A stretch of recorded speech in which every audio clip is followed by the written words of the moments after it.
Je crois que nous savons tous que l'hypertension artérielle est un problème qui ne cesse d'augmenter de manière drastique dans le monde. Autrefois, on ne voyait cela que chez les adultes, et surtout chez les personnes âgées. Chez eux, c'était presque attendu, car les mécanismes pouvant mener à l'hypertension sont multiples. William Osler, l'un des grands médecins de l'histoire, disait qu'un homme est aussi vieux que ses artères. Et dans cette vidéo, je veux te montrer et discuter avec toi du rôle que peut jouer le sucre dans le développement de l'hypertension et si cette explosion de cas dans le monde est liée uniquement au sel et à l'hérédité ou s'il y a autre chose derrière. Aujourd'hui, l'hypertension artérielle touche un très grand nombre de personnes dans le monde.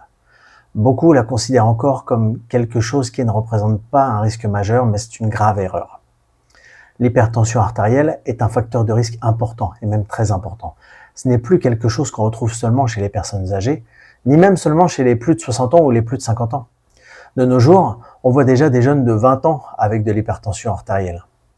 Et dans bien des cas, il ne s'agit pas d'une hypertension liée à une cause organique particulière, comme par exemple une glande surrénale produisant trop d'adrénaline ou de cortisol, ce qui pourrait effectivement entraîner une hypertension. Non.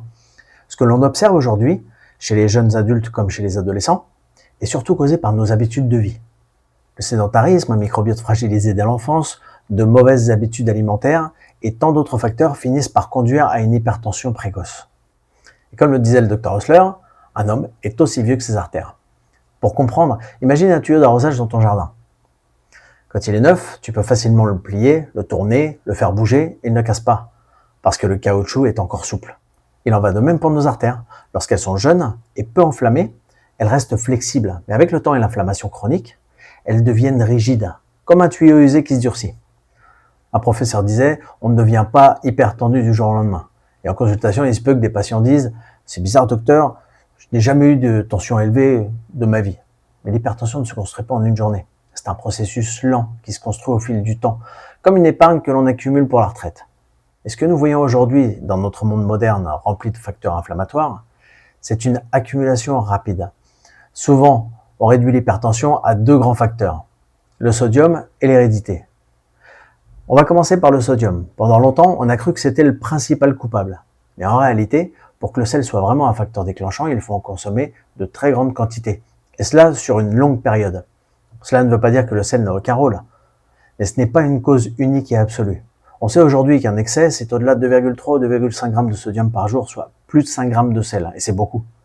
Mais attention, un manque de sodium peut aussi poser de problèmes. Beaucoup de personnes souffrent aujourd'hui de ce qu'on pourrait appeler une phobie du sel, et se prive à l'excès. Et comme toujours, l'équilibre est la clé. Et la meilleure manière de limiter sa consommation de sel n'est pas seulement de bannir la salière, mais surtout de faire attention aux sources cachées, comme la boulangerie industrielle et les aliments ultra transformés qui représentent la plus grande partie de sel que nous consommons au quotidien. L'autre grand facteur, c'est l'hérédité. On parle souvent d'hypertension idiopathique, c'est-à-dire dont l'origine est indéterminée et on l'attribue facilement à la génétique. Oui, il est possible d'hériter d'un gène lié à l'hypertension, mais il existe un concept fascinant en médecine, l'épigénétique. Cela signifie que même si tu as hérité d'un gène, il fonctionne comme un interrupteur. Selon tes habitudes et ton environnement, il peut rester éteint, s'activer ou même s'éteindre à nouveau. Autrement dit, même si tu as une prédisposition familiale, tes choix de vie jouent un rôle déterminant. Mais alors, quel est le rôle du sucre dans tout ça? Rappelle-toi que le sucre, le miel ou les sirops contiennent deux molécules, le glucose et le fructose. En petite quantité, ce n'est pas un problème. Le danger vient des quantités énormes que nous consommons aujourd'hui dès l'enfance. Un enfant de 4 ans, par exemple, ne devrait pas dépasser 4 ou 8 grammes de sucre de temps en temps, mais il en consomme facilement 40 grammes par jour, parfois plus. Mais d'où cela vient-il? Eh bien, un simple verre de soda contient déjà 40 grammes de sucre. Donc imagine donc l'excès pour un enfant ou pour un adulte. Le glucose en excès devient problématique parce que lorsqu'on en donne plus que nécessaire, le corps ne peut plus le stocker sous forme de glycogène dans le foie et dans les muscles. L'excédent est alors transformé en graisse. Cela entraîne une production excessive d'insuline. Or, l'insuline est essentielle en petite dose, mais en excès, elle conduit à une résistance à l'insuline qui elle-même déclenche une cascade de phénomènes inflammatoires, notamment au niveau des artères, favorisant leur rigidification.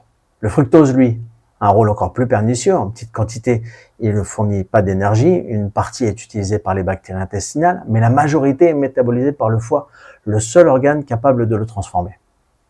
Lorsqu'il est consommé en excès, le foie convertit en acide urique. En petite quantité, l'acide urique est utile, mais en excès, il devient pro-inflammatoire. Il favorise la production de triglycérides et stimule un processus appelé lipogénèse de novo, c'est-à-dire création de nouvelles graisses. Et surtout, l'excès d'acide urique bloque la production d'oxyde nitrique, cette molécule pour laquelle le Dr Louis Ignarro a reçu le prix Nobel et qui est indispensable pour garder nos artères dilatées.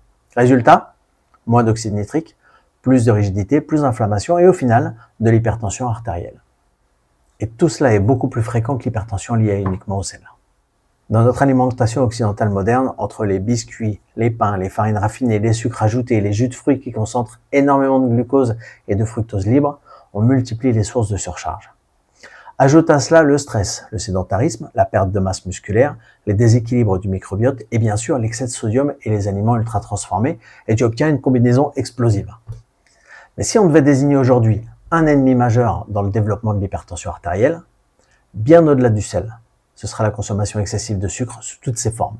Sucre blanc, miel, sirop et même le sirop d'agave qu'on présente à tort comme une alternative saine pour les diabétiques. Ce sirop contient en réalité 80% de fructose et c'est un danger encore plus grand. Alors le sucre représente-t-il un problème pour notre santé? Oui, surtout en excès. Pris occasionnellement, en petite dose, dans le cadre d'une alimentation équilibrée, il ne représente pas un grand risque.